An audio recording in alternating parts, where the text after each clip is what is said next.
Hi and welcome to Bajerski.com YouTube channel. Great question asked this afternoon, and I'm hoping to answer as many questions as possible. But the question was, how do I work or use a crystal?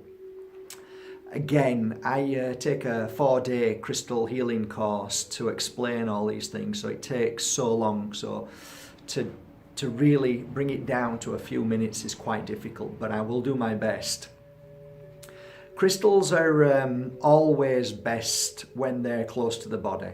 So whether you put one in your pocket, whether you wear one, whether you hold one, or whether you put one in your coat pocket, bag, that's probably the best place to keep them, as close as possible.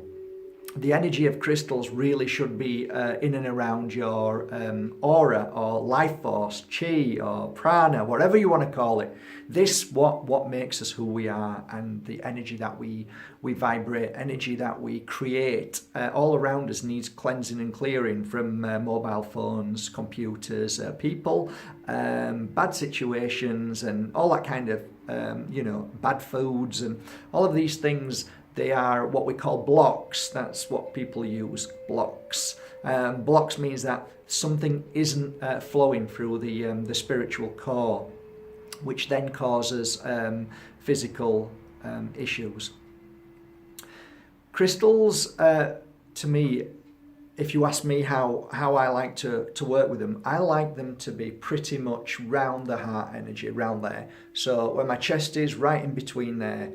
If I'm working with extreme, difficult situations, people who have lost a loved one, or there's been some really bad things happening in and around them, then I will normally bring the crystal a lot lower down to my stomach. And the reason why is because the stomach area is where emotions sit. And you'll probably know that if you've ever been through a shock emotion of something happening, family member finding out there's been pain, or somebody saying something really horrible to you, it instantly goes straight to the stomach. Science believes that this stomach is actually, if you think about it, is very similar to the brain inside. It's the same kind of way how it looks. The intestines looks kind of like similar to the brain, so they call this here the emotional brain. So cleansing and clearing the stomach over issue is really important, because as many shamans know, and as many healers know, that that kind of stuff attaches to your back very badly. And so if you're going through a difficult time, then crystal lower. If you're doing okay and things are okay, then raise your crystal up to your heart, because your heart chakra is the most important thing. Why is that? Well, if your heart's working, everything else will work. And if your heart's pumping properly, it clears the toxins, it pumps everything around and clears the blocks. It's just common sense, really.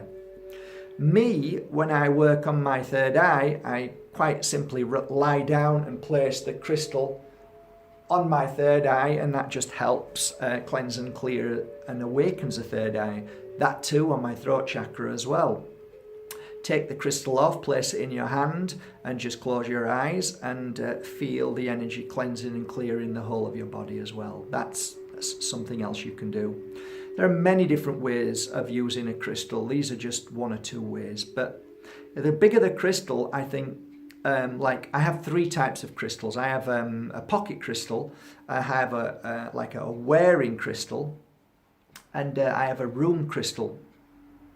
The room crystals are fairly big, and with them, when I work on them, they're fantastic. You just need to leave them in your room. Normally I'd suggest round the negative places in the house. That's the best place to put them. That's where they do the most work. Next to your computer is always a fantastic thing, and people laugh at me when I say that, and I just say, well, if you do any research, you'll find that most of the world's largest computers in the world, if you look inside them, they have many different types of crystals, and there is something very, very powerful with crystals. They are a real balancer. So And they even used them in pocket watches. If you remember the old pocket watches, they had jewels in them. Yes, because they help balance everything. So, you know, crystals are fantastic. Use them well, work with them, but most of all, take your time and listen, because sometimes they really do speak to us. I hope this little video helped, and if it did, then please subscribe to Mark Bajerski. And I look forward to sharing many more videos this year in 2017. Thanks a lot for joining me, everybody. I really mean that from my heart to yours. And if you do want to ask a few questions, then please do, and I'll do my best to answer them. Love you all, and hope to see you at the Academy for a beautiful 4-day pure energy healing course. Take care.